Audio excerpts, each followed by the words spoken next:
So here's the unboxing, if you will.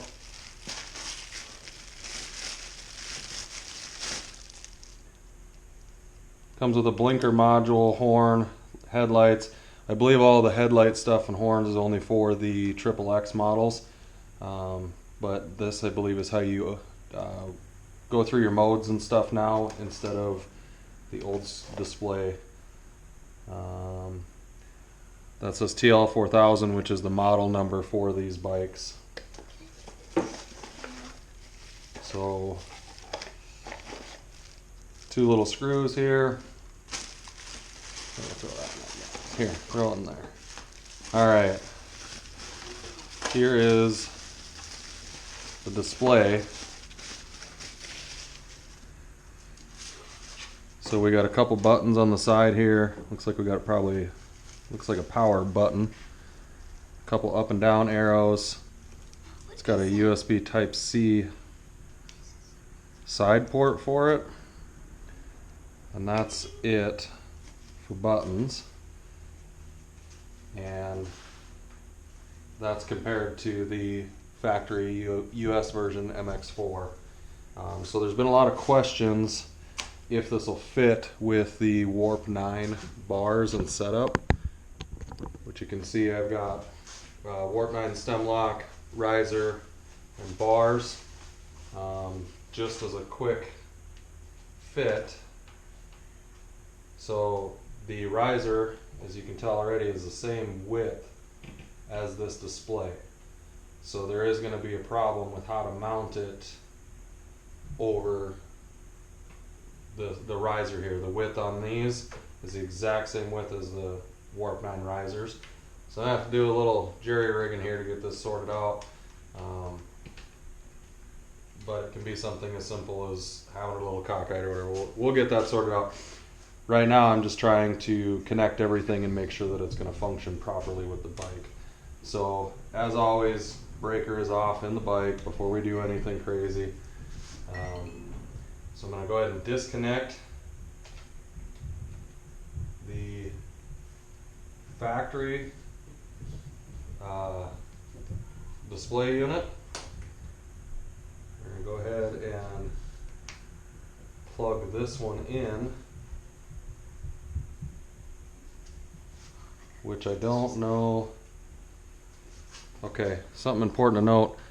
I just noticed this end is all smashed and not flat. I don't know if I'm going to need to utilize this piece or not, but we're going to find out. So we're going to turn the breaker onto the bike and give her a little juice here and see. Oh yeah, I'll come back a little later and do another update on this, but from what I can tell right now, still okay. Here's where it says weight down here, battery percentage. Everything's functioning perfectly with this display. So it's just going to be a matter of figuring out how to mount it with the Warp 9 bars. But damn, I like that. Alright guys, so I had to do some fabrication here, if you will, to get the display mounted the way I wanted it. And then I had to do the whole pull the grip off thing and everything to get everything situated. So here's the first fire up, all completed, to see how things are going to work. Put that breaker on, key switch. Ooh, it's beautiful. Boom. Alright. So I have a grip shift headlight kill switch. There's a high beam and low beam switch. Will only work for the XXXs. Doesn't work for this bike. I don't have any blinkers on here, so that's kind of pointless as well. Horn does work.